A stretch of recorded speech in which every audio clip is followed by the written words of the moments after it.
Hasto Kristianto bikin fitnah lagi di podcastnya Akbar Faisal.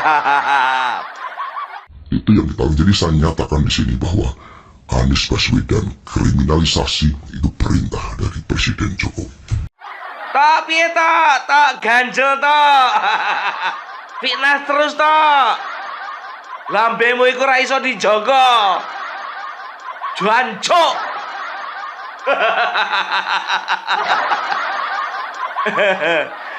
Nek wis tuwek lambemu iki ra iso dijaga tok piye to iki? Kok baru sekarang? Selama ini kemana aja? Tahu kalian ya, kawan ini yang namanya Hasto, itu satu frame dengan Koni mengatakan apa? Bahwasannya Joko Widodo lah yang telah mengkriminalisasi Anies Baswedan. Kan begitu, mengatakan bahwasannya Jokowi sudah sedang mengatur-atur, Jokowi sudah men-setting bagaimana Anies Baswedan supaya ditetapkan jadi tersangka. Dan Hasto pun juga katanya ditetapkan sebagai tersangka. Dan itu semuanya kerja Jokowi. Kenapa selama ini nggak kau bilang di media? Kok baru sekarang kau tongolin? Gara-gara Anies Baswedan dukung Pramono. Jadi kau cari muka sama Anies. Kau itu sekjen toh. Sekjen dari partai besar bukan partai kecil. Kau cari muka sama si Anies. Kalah apa? Tahu kau lapik pulut. Ya, jadi ku bilang sama kau ya. Jadi ini betul-betul fitnah. Aku nggak tahu lagi ini udah fitnah yang keberapa yang dilempar si Hasto sama Jokowi. Kalau memang benar, kenapa waktu Anies nggak mendukung PDIP? Kenapa nggak waktu itu kau bilang? Kenapa waktu Anies mendukung Pramono baru kau bilang? Kenapa? Ya, mau meyakinkan para pemilihnya Anies supaya memilih Pramono dibandingkan memilih Ridwan Kamil. Iya. Tok, ku bilang sama kau Tok, kalaupun orang banyak memilih Pramono Anung, ya, itu bukan karena PDIP-nya, itu karena Pramono Anungnya satu dan juga karena Rano Karnonya. Coba lihat kemarin itu di di kampanye Akbar. Berapa banyak rupanya bendera PDIP? Yang banyak apa toh? Yang banyak semuanya atribut warna orange. Orange. Bahasa Inggrisnya orange.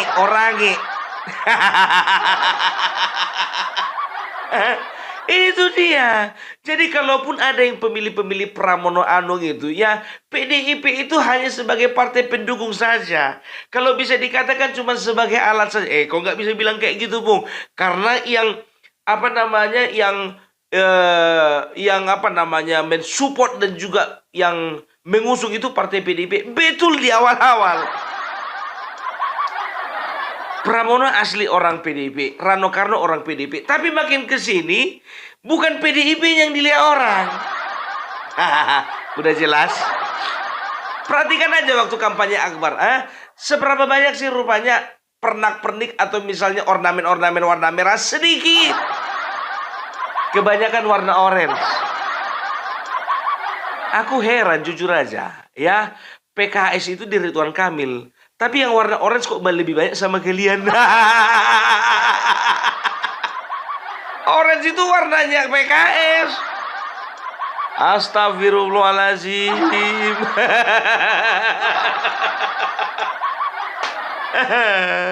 Ya, sekarang begini toh. Ya, kita main logika-logikaan aja lah ya. Kalau misalnya memang Joko Widodo mau mengkriminalisasi Anies Baswedan, ya. Kemarin ya, kalau memang PDIP, kau sebagai sekjen PDIP, ya, kemarin kau punya kesempatan untuk mengusung Anies Baswedan. Bapak Jokowi sebetulnya bisa dikatakan ya memang bukan dia, tapi sudah ada kesempatan untuk PDIP. Kemarin itu waktu Ridwan Kamil rencananya melawan Kotak Kosong, PDIP terbuka peluangnya untuk melawan Ridwan Kamil, kan begitu. Dan diperhadapkan beberapa pilihan. Ada Anies Baswedan, ada Andika Perkasa, ada Ahok, ada Jarot, dan lain sebagainya. Ya, kalau memang PDIP peduli dengan namanya Anies Baswedan, kenapa nggak Anies Baswedan yang diambil jadi calon? Jadi nggak usah sosok pedulilah kau. Nggak usah bikin fitnah baru. Di podcast itu semua bisa kau bilang. Kalau kau undang juga di sini gitu juga nanti kau bilang. Sekarang begini, waktu kau ngomong sama Bapak Jokowi, siapa saksinya? Siapa saksinya? Kalau kau berbicara tentang seseorang tapi tidak ada saksi, itu kan cuma kau sama orang itu yang tahu. Kalau orang itu tidak mengakui, itu artinya kau fitnah. Tahu, Ibu Koni juga tahu. Dari mana tahu? Ya kalau memang tahu, contohnya kalian bikin laporan dong. Bikin laporan kalian sama-sama, ya. Partai PDIP kolaborasi dengan KONI melaporkan Bapak Joko Widodo terhadap kriminalisasi yang dilakukan terhadap Mas Anies Baswedan. Harusnya seperti itu kan? Ini enggak, coba. Adanya peluang kalian kemarin itu mendukung Anies, kenapa enggak si Anies kalian dukung? Ya, jadi ini kan artinya apa? Kau sedang cari muka, kau nggak peduli. Apapun ceritanya kau nggak peduli. Itu yang pertama. Baru yang kedua, ya. Kau dikatakan apa? Saya juga dikriminalisasi, ya. Saya itu katanya akan segera ditangkap. Karena apa? Karena kesalahan saya yang absurd, yang tidak jelas. Sekarang begini, aku tanya sama kamu, ya. Harun Masiku itu kasusnya jelas atau tidak?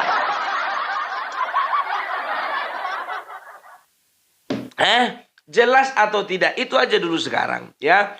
Ku bilang sama kau, jujur aja ku bilang, ya. Kami rakyat Indonesia, ku bilang, sebetulnya kami nggak terlalu gimana lah ya, nggak terlalu emosi ngelihat PDIP partai kalian itu. Tapi ngelihat muncungmu itu makin lama makin emosi. Sekarang begini, ya, kita akan buktikan, ya. Sebentar lagi ini lewat momen pilkada, ya, taruhan kita. Nggak lama setelah itu dapat nanti Harun Masiku.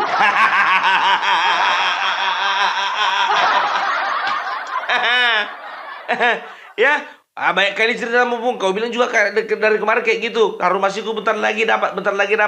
Iya, bentar lagi dapat. Tapi kan sebentar lagi mau pilkada. Nanti dulu, nanti kalau misalnya ditangkap Harun Masiku, sekarang ini, gini loh, kalau misalnya ditangkap Harun Masiku sekarang, otomatis publik, ya, itu akan menekan kepada Polri, ya, dan juga kepada KPK untuk menyelidiki siapa lagi di balik Harun Masiku dan kepada siapa uang-uangnya mengalir, kan begitu. Nah, otomatis contohnya nyangkut lah misalnya nama Hasto, nyangkut juga nama elit PDP yang lain, kalian bilang apa lagi? Kriminalisasi lagi kan?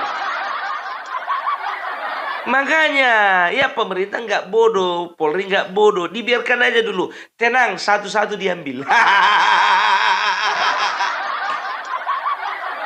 Ingat toh, ada pepatah yang mengatakan, semuanya selalu indah pada waktunya. Itu makanya gue bilang sebentar lagi ya, apalagi kau masih mencalonkan diri jadi sekjen. Toh, gue bilang sama kau karena sekjennya kau masih berharga kau. Kalau udah nggak sekjen lagi kau lihatlah, nggak punya harga kau. Kalau mau kau bandingkan dirimu sama Jokowi jauh.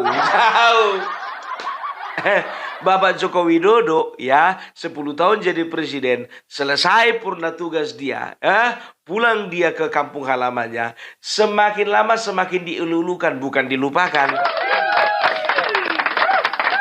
Kalau kau nggak usah lah jauh-jauh, Ibu Megawati pun juga bentar lama-lama lupa sama kau. Sedangkan aku juga lupa sebelum kau siapa yang jadi sekjen PDIP.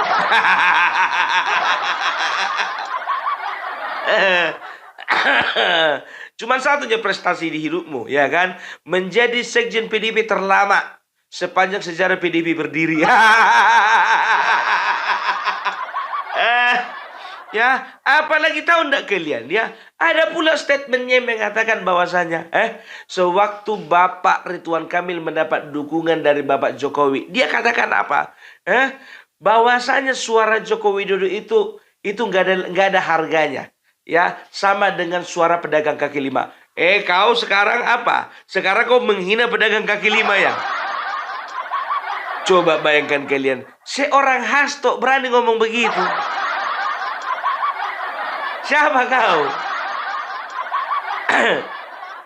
Hati-hati dengan perkataan-perkataan blundermu toh. Ini jujur aja aku bilang sama kalian ya PDIP ya. Ini khusus di Jakarta. Aku bilang sama kalian.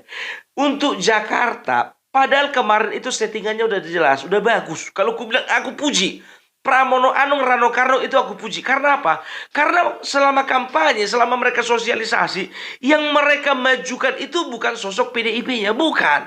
Tapi bagaimana pribadi mereka, bagaimana karakter mereka, bagaimana citra mereka, bagaimana visi misi mereka. Itu dia. Jangan gara-gara nongol si Hasto, makin hancur kalian nanti.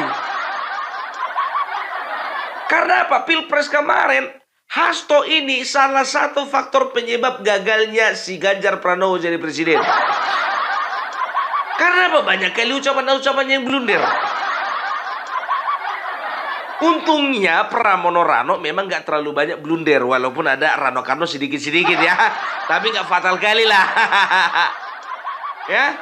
Tapi selama ini udah bagus gitu loh ya. Kalian gak mengedepankan yang namanya PDIP. Tapi yang kalian kedepankan itu bagaimana yang kalian akan lakukan. Dan juga bagaimana siapa-siapa aja di belakang kalian ya. Bisa dikatakan PDIP itu gak nomor satu. Tidak kalian jadikan dominasi. Gitu loh. Tapi ini jujur aja gue bilang ya. Hati-hati. Ini hati-hati nih gue bilang nih sama Pramono ya kan. Mana tahu nih. Ini mana tahu yang namanya Hasto cari panggung. Ini dalam rangka cari panggung ini loh. Seandainya menang nanti contohnya. Misalnya katakanlah menanglah dulu Pramono Anung. Ini pasti kor-kor ini. Karena saya. Karena PDIP.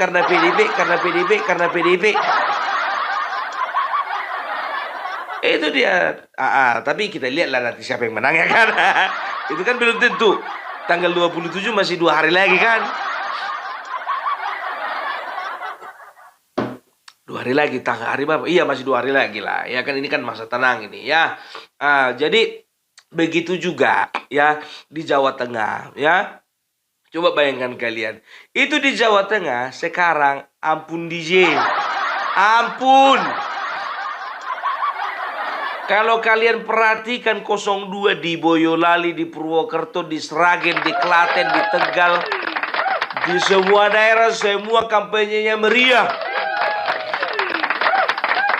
Ini Andika Perkasa kenapa nggak kampanye?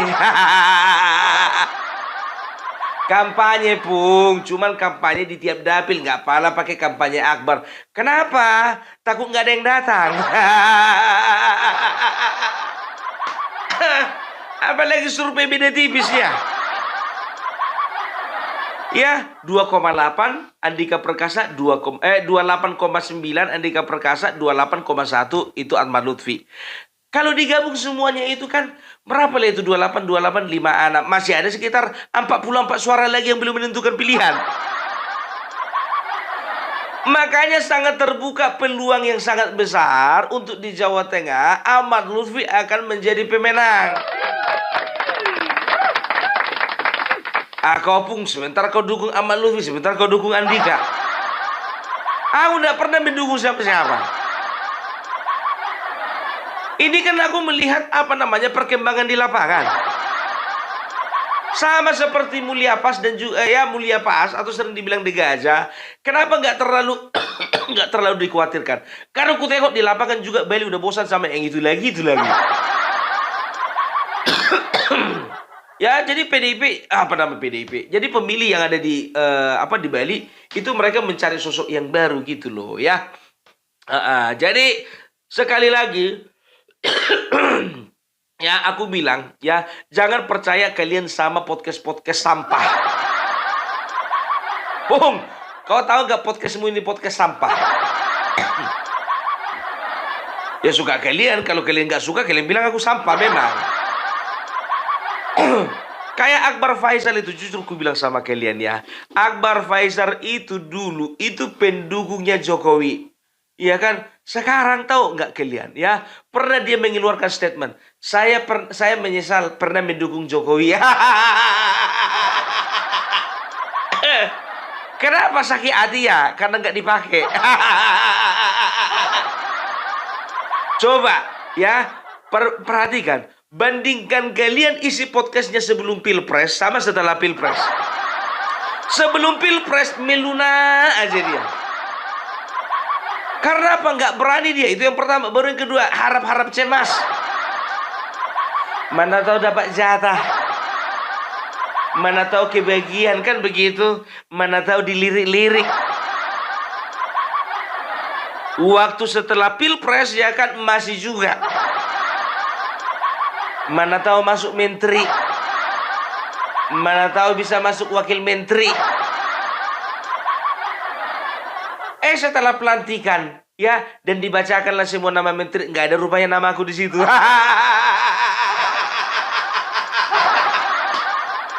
Mulai dari situ, semua yang diundang, semua yang kontra dengan pemerintah. Makanya aku bilang nggak berimbang gitu loh. Kau pun juga podcastmu itu nggak berimbang. Kenapa nggak berimbang? Karena di sana bikin hoax, makanya di sini menangkal hoax.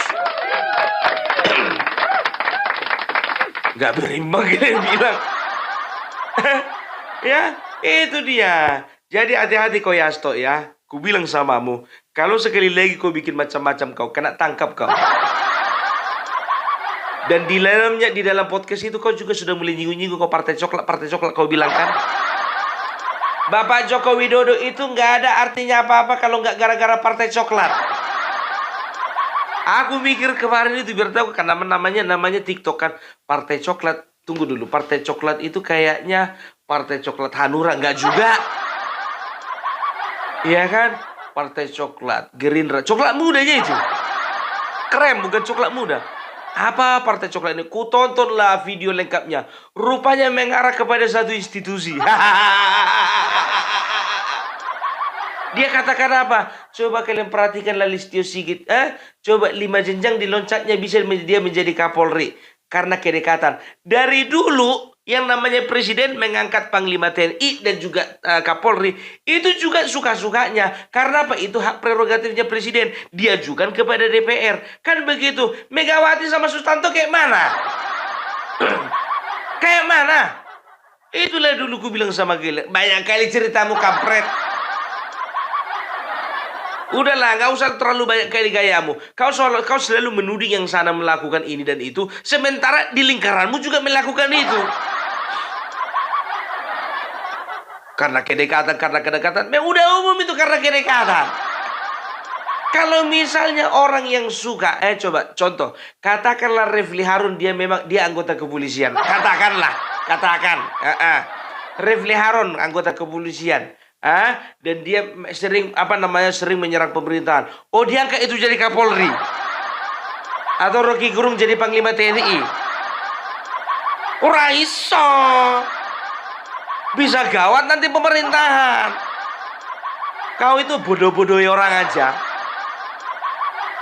Nggak usah kau framing seolah-olah Bapak Jokowi itu hanya mementingkan orang-orang terdekatnya saja. Dalam menentukan keputusan dan menempatkan orang sesuai dengan pos-posnya, memang harus ada orang-orang yang memang betul-betul bisa seirama bekerja dengan dia. Kau lihat dulu, kalau nggak dekat kau sama Ibu Megawati, mana bisa kau jadi sekjen? Itu masih ketua umum partai. Ini presiden, presiden. Itu dia. Toh aku bilang sama kau ya. Hati-hati. Ya, jujur-jujuran aja yang hidup ini ya. Jangan sampai nanti Harun Masiku cepat-cepat mencuat ke permukaan toh. Kalau kau selesai, tiada ampun dan tiada maaf bagimu. No sorry for you.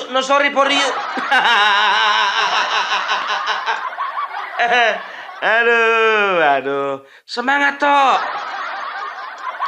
Dah, jadi itulah dulu ya. Jadi pokoknya aku bilang, ya podcast-podcast seperti itu yang benci sekali dengan pemerintah, benci dengan Joko Widodo, ya podcast Akbar Faisal, podcastnya Refli Harun, podcastnya Rocky Gerung, podcastnya Mahfud MD Official, podcastnya Tempo, ya apa itu namanya itu bocor halus. Ya kalau kalian mau dengar, dengarkan saja sebagai perbandingan. Tapi kalau mau kalian percaya, jangan. Karena apa? Nggak bisa dipertanggungjawabkan gitu. Kurang bisa dipertanggungjawabkan ya. Jadi itu dulu. Oh, satu lagi ILC. ILC. Aduh, pusing kita ya kan. Ya, oke lah dulu ya.